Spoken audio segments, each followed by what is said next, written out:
They're like you feel like you can't press your advantage in any way. No. Because if you overextend just a little bit, you're just like, yeah, and yeah, exactly. And then you just spend, like you play in a way where you just like sit on your lead Yeah. because you're terrified of ever overextending and losing. Yeah. I mean, let's see what happens. Yeah. Here we go. I don't know what their record is this quarter. I do think know Neil just said they're even. Okay. Last Drexel, they were both at, I believe Kev won in winners, and then Neil won the first set of grand finals, and then he lost second set. Okay. And it was like game 5 the first set. He got 3-0'd the like second set, and then like game 5 the next set, or something like that. That happens. I feel like that happens a fair bit between these two. And Neil's already up. Yeah, and now he's got to punish. Yeah. I think he maybe could have waited to see what Kevbot would do there instead of just immediately trying to up air.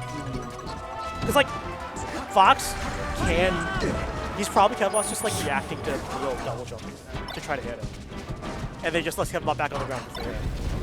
Great recovery back there. When boxes look like they're gonna up be high and shorten to the edge. Yeah.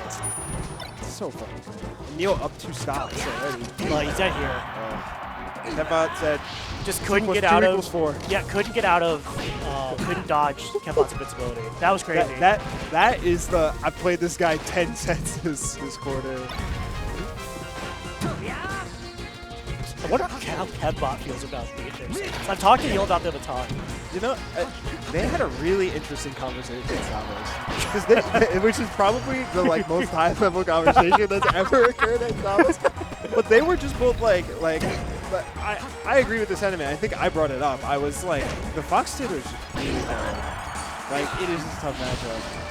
And Kevbot, for one, who seems very assured a lot of the time, was like, yeah, like, it's just hard. Oh, wow. You have to secure this? Okay. Looking like Wrinkle with that get up. Yeah. That's let's see if Neil can close this game.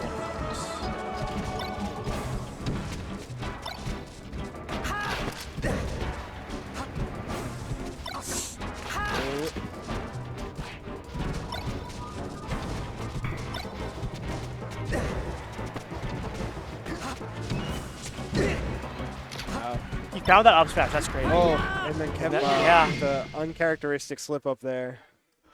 Adjust his hat. Very pretty solid game 1. It's cool watching these two play because it feels like they're like leading like several players. Like there was a moment where like Neil landed on top platform and just like waited. And Kevbot tried to get him with a double jump up air to like vex at the time, and Neil just stayed waiting. Yeah. Like that's like they watched some VODs. And they also just play each other. Classic. Like they're just always seeding to play each other for some reason. Man, I'm wondering. This feels like a Kevbot stage in this matchup, I think. Oh, for sure. Just because like the punish game is just so good.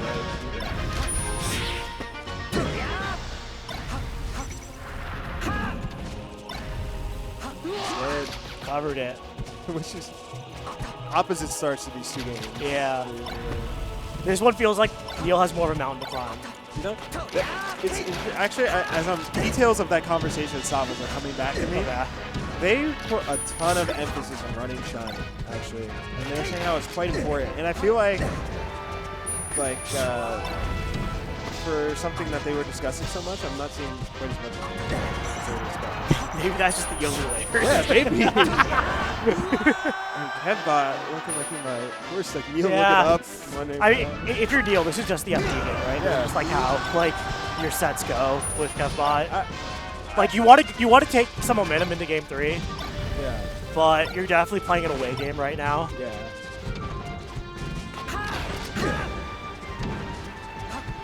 It's like what you don't want to happen is like just get washed here and get super demoralized. That's when that's right. Oh, see what's crazy here? Okay. The door's open. I think I'll vote that one fuck up. Really? This is 4 openings probably? You just gotta win 4 times in a row? Yeah. I mean, the door's closed now, but... Oh! He'll die. Yeah. He'll put his foot in for a second. He got his. Let's hope he got his foot kind of mashed in there a little. He tried to put the foot through the door, got the big toe in, and then Kevbot fucking lopped that shit right off. Damn, quick switch to Pokemon right now. Neil didn't stop to think after that. He said, alright, we got it over with. Both these games, like, the player who's won the game has gotten pretty far ahead early on. It just sort of rode it.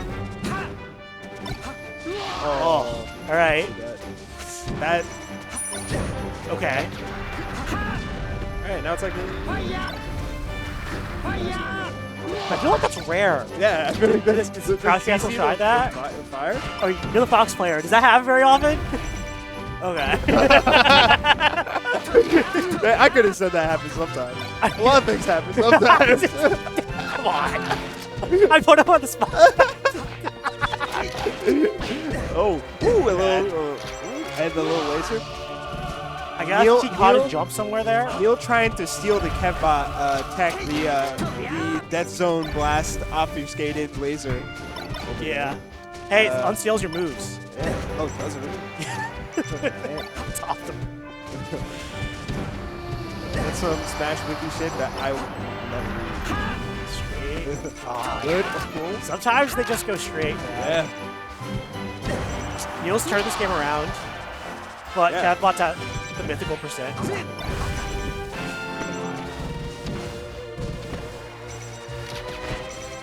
Yeah, not a lot of running shots. Yeah. Oh.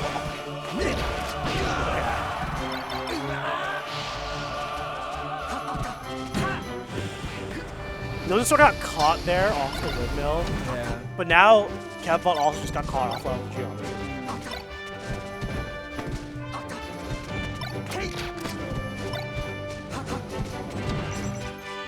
Neil drops the punish there. That was good percent.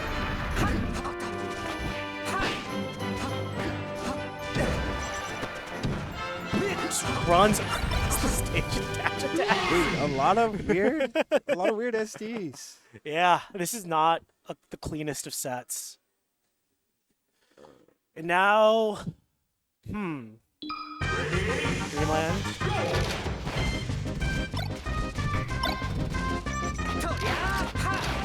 This is a stage where I feel like neither player kind of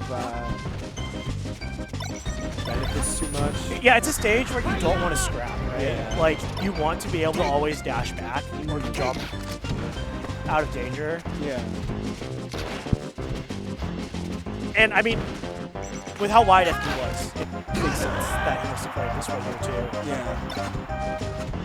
Yeah. Ooh, just barely glides around that back end. Back but he's, like, still in the corner. Kevbot stairs. Oh, wow, that was a nice find. Yeah. And despite being down the whole stop, he goes up first.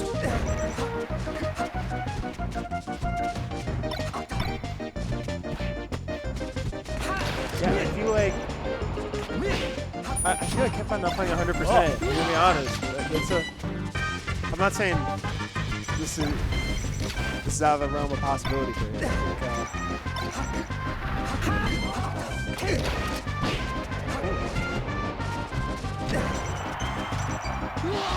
That's crazy. He just died from there all the way across the stage. I guess he wasn't doing it, but he might have been. You don't see that often. Yeah.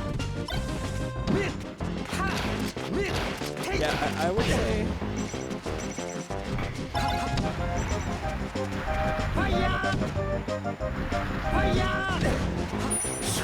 Oh, yes. A little sloppy. Oh, that's a tough. Whenever that happens, was Neil about to jack off? He was definitely trying to jack off on 3 stocks. I guarantee it. I guarantee it. No. I guarantee it. This is doable. It's hard, but it's doable. Like if Kevbot stops, it plays less sloppy. That was a good up tilt. Oh. Great ledge dash. Oh. Up tilt again. Oh, a little reverse. Oh. That was nice. Yeah, when after he SD'd, Game 3, Neil kind of just locked in. Yeah. He did what he did versus He us. decided he wanted to win. Yeah. And then he won. Tough. Nice job. I was not trying to jerk off. I was literally just trying to light shield because. Likely story. Likely story. Likely. Likely story. I knew when can you see when you guys are over here and Kevbot dropped the edge guard and then you just killed him. That is the worst feeling in the world in Melee. When it's a net loss of 2. Bro, we're doing stocks plus minus right now. Yeah, that's when you go to edge guard. Yeah, when you go to edge guard and you get reversal and you die, that's exactly what goes in my mind. I'm like, fuck, dude. Like I lost 2 stocks. It's a net loss of 2. It's literally, it's tough. Yeah, it's like a pick 6. Yes, it literally is. Yeah. It's